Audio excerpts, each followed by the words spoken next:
Au nom du Père et du Fils et du Saint-Esprit, ainsi soit-il. Bien, chers frères, si notre vie sur terre est souvent bien colorée, il faut bien reconnaître que la vie du chrétien, la mort du chrétien, est souvent en noir et blanc. Vous le savez, dans cette église, nous avons souvent l'occasion de célébrer des obsèques. L'église se revêt de la couleur noire, la couleur du deuil, dans ses ornements.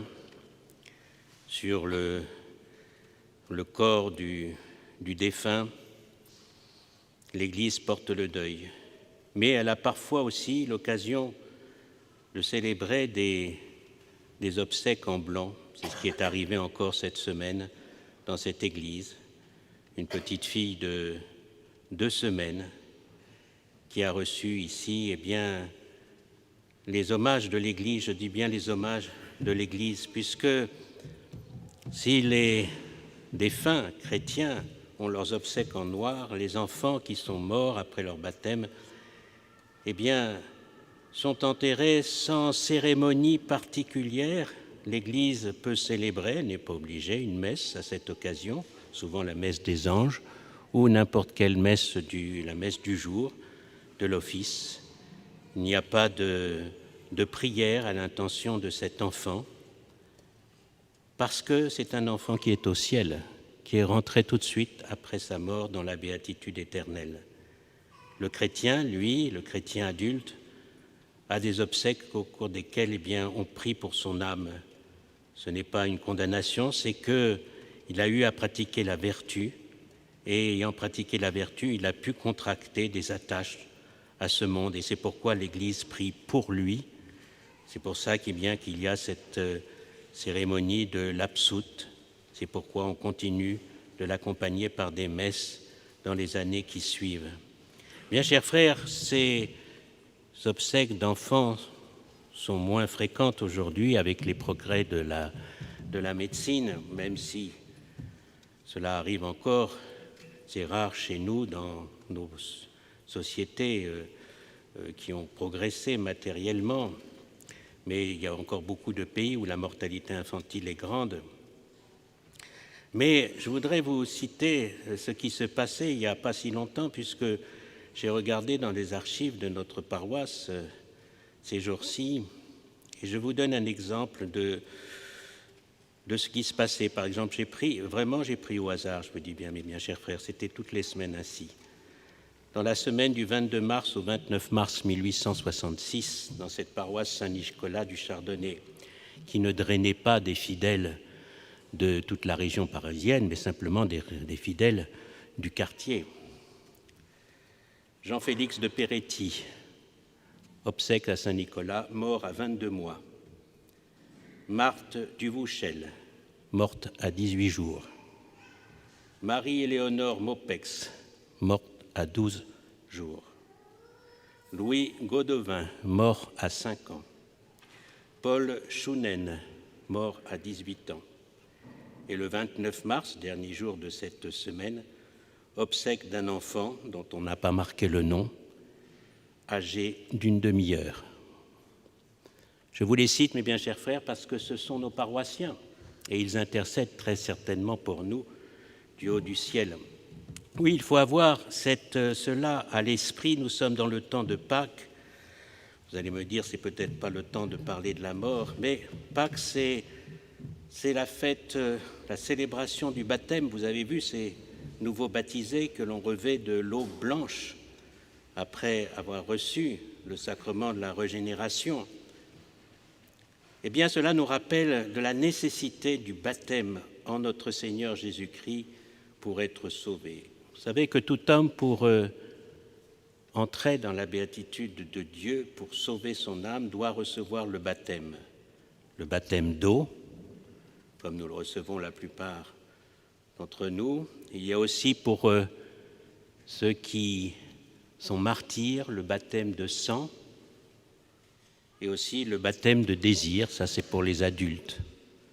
Ceux qui, sans faute de leur part, n'ont pas pu accéder au baptême, mais avaient ce désir de baptême. Là, on rentre dans le mystère mystère de Dieu. Mais pour un jeune enfant qui n'a pas l'âge de raison, le seul moyen de se sauver, c'est le baptême d'eau. L'enfant baptisé qui meurt ainsi avant l'âge de raison va droit au ciel. C'est une victoire de notre Seigneur Jésus-Christ. À l'instant où son âme se sépare de son corps, instantanément, puisqu'il a la grâce sanctifiante, il a la foi, il a l'espérance et la charité, Dieu se montre à lui. Dieu le prendra une image un peu comme une mère se penche sur le berceau de son enfant et le prend dans ses bras. Et cet enfant, se précipite dans les bras de Dieu. Et il jouit ainsi pour l'éternité de la vision de Dieu. Il vit de la vie même de la Sainte Trinité. Et l'Église même leur demande qu'on leur accorde dans les cimetières une place à part, qu'on ne les mette pas avec les autres fidèles, mais dans un carré spécial pour les enfants morts avec le baptême. Pourquoi ? Pour que, quand on bénit le cimetière et qu'on prie pour les défunts, cette prière n'aille pas sur eux, puisqu'ils n'ont plus besoin de prière. Vous voyez la foi de l'Église. Et n'imaginons pas que ces enfants qui sont morts avant l'âge de raison et qui étaient baptisés, que ces enfants restent des enfants sans raison dans la vie éternelle. Dès l'instant où ils meurent, Dieu les éclaire, il découvre, les illumine des connaissances sur le monde, de choses qu'ils ne connaissent pas. Ils ont une âme adulte. Ils pensent, ils aiment. Et cela doit nous inviter justement aussi à les prier, parce que dans nos familles, il y en a certainement qui sont dans cette situation. Mais alors, allez-vous me dire, peut-être comme objection, ne vaudrait-il pas mieux mourir tout de suite après notre baptême ? Et finalement, à quoi cela sert-il de rester dans le monde, si ce n'est que prendre le risque de ne pas être sauvé ? Non, mes bien chers frères, parce que, à la différence de ces enfants qui sont morts après le baptême, nous avons, en devenant adultes, la possibilité de faire grandir la grâce sanctifiante dans notre âme, et donc par là, de faire grandir notre possibilité, la profondeur de notre vision de Dieu, notre bonheur éternel. Oui, ces enfants qui sont morts après le baptême sont bien au ciel, ils sont heureux et pleinement heureux. Mais il y a des âmes qui sont encore plus heureuses par la grâce qui a été plus grande pour eux et donc la récompense, la vision de Dieu qui est plus grande. Si on voulait comparer le ciel à un immense bouquet de fleurs, on pourrait dire qu'il y a des fleurs de grand prix, des fleurs même uniques, et puis il y a, comme souvent dans ces bouquets qu'on l'on voit, toutes ces petites fleurs microscopiques et qui donnent de la beauté à l'ensemble. Quand nous pensons à tous ces enfants qui, depuis le christianisme, ont été baptisés et sont morts enfants, on ne peut pas s'empêcher à penser à cette parole de l'Apocalypse où Saint Jean nous dit qu'il vit une foule que personne ne pouvait dénombrer. Oui, bien chers frères, ces enfants appartiennent à l'Église du ciel et ils intercèdent pour nous. À l'inverse, dans les premiers temps de l'Église, chez les catéchumènes, quelquefois, on cherchait à repousser pour un adulte le baptême le plus tard possible. Parce que, et c'était le paradoxe, une conviction de foi, ils savaient qu'au moment du baptême, toutes les fautes sont remises, mais aussi toute la peine due au péché. Et de fait, une personne, un adulte qui recevrait le baptême et qui, l'instant après, rendrait son âme au bon Dieu, ne ferait pas de purgatoire, parce que le baptême retire toute la peine due au péché. Et c'est pour ça qu'il repoussait ce baptême. C'était une grave erreur, une grave imprudence, d'abord, parce que c'était prendre un grand risque, celui de mourir sans baptême. Or, on ne peut pas se sauver sans le baptême. Et en même temps, c'était absurde, parce que c'était perdre les fruits que l'on peut gagner en pratiquant la foi, l'espérance et la charité.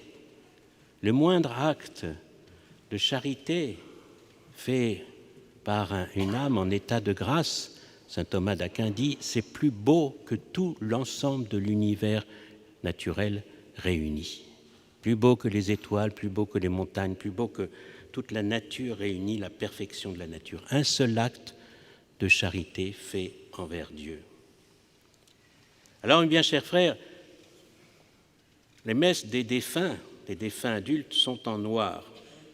Pourquoi ? Parce que ces âmes, eh bien, peut-être avaient encore à se purifier au moment de mourir, elles avaient encore des attaches au péché. Et le purgatoire est là pour les détacher, pour les purifier. Ces âmes sont bien heureuses parce qu'elles savent qu'elles sont sauvées. Leur salut est certain, ce qui n'est pas le cas. Nous pouvons, malheureusement, c'est notre faiblesse, tout abandonner un jour. Mais elles doivent encore, eh bien, se purifier. Mais cela ne veut pas dire que, quand on dit cela, on jette la pierre aux adultes ou on les condamne comme s'ils auraient mieux fait de mourir jeunes. Non. Parmi les âmes du purgatoire, il y en a qui sont d'une très grande sainteté, qui ont une grâce sanctifiante éminente, mais il y a encore des attaches au péché. Et ces âmes, quand elles seront libérées du purgatoire par notre prière et la prière de l'Église, eh bien, ces âmes jouiront d'une gloire immense dans le ciel. Elles connaîtront Dieu d'une manière ineffable et elles aimeront Dieu d'un amour qui nous dépasse totalement.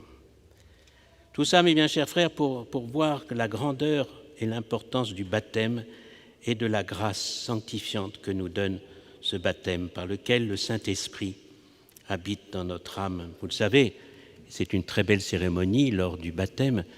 On fait une onction sur la poitrine des baptisés, devant et derrière. En fait, c'est une consécration du cœur, de l'âme du baptisé qui va devenir le temple du Saint-Esprit. Les consacrants, les églises, quand ils sont consacrés au culte, l'évêque vient lui-même consacrer l'église. On consacre les calices qui vont contenir le sang de notre Seigneur Jésus-Christ. Mais on consacre aussi, et c'est surtout cela qui est important, l'âme du chrétien. Il reçoit un caractère parce qu'il est député à être le temple de la Sainte Trinité. Tout ça donc pour rappeler l'importance du baptême et spécialement l'importance du baptême des enfants, mes bien chers frères. Même si dans nos sociétés occidentales, le risque de mort est moindre avec les progrès de la médecine, il ne reste pas moins que, et l'expérience nous le montre, qu'il y a souvent des morts brutales, brusques, des nourrissons. Mais aussi, même si cet enfant ne va pas mourir, il va arriver un jour à l'âge adulte. Et le fait d'avoir reçu par le baptême déjà la grâce sanctifiante lui donne la foi, l'espérance et la charité, de telle sorte que quand il va devoir poser ses premiers actes qui vont le déterminer en fonction de sa fin dernière qui est Dieu, les premiers actes de la raison, eh bien la grâce qui est en lui va le pousser, va l'incliner vers le bien.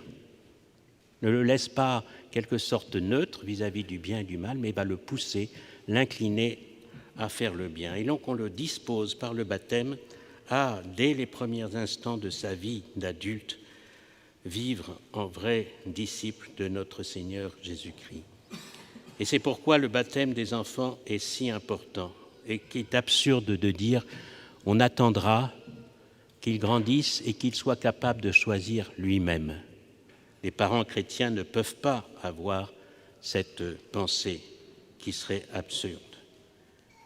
Bien sûr, on ne doit pas baptiser les enfants dont les parents ne s'engagent pas à les élever avec une éducation chrétienne, sauf bien sûr en danger de mort, mais c'est important justement de respecter cela.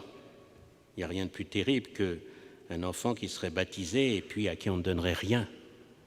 Et finalement, on en ferait un chrétien, mais un chrétien qui serait disposé plus tard à devenir apostat. Alors, mes bien chers frères, pensons à cela, pensons aussi à tous ces enfants qui meurent sans baptême par la faute de leurs parents, par la méchanceté des lois d'aujourd'hui. On les recommande à la miséricorde du bon Dieu. Vous savez que les enfants qui meurent sans baptême, et c'est la position de l'Église depuis 20 siècles, eh bien, ne peuvent pas rentrer dans la béatitude éternelle. Ils vont dans les limbes, où certes, il y a un bonheur naturel, mais qui n'a rien à voir avec cette béatitude éternelle à laquelle nous sommes appelés. Prions beaucoup pour que l'Église grandisse. Chaque fois qu'un enfant est baptisé, eh bien, c'est l'Église qui s'agrandisse, la sainteté de l'Église qui grandit. Et profitons de ce mois de Marie pour prier pour toutes ces familles qui souffrent de la mort d'un de leurs enfants, mais qu'en même temps qu'elles trouvent dans la pensée de la béatitude éternelle de leur enfant, eh bien, la consolation que doit avoir tout chrétien. Au nom du Père et du Fils et du Saint-Esprit, ainsi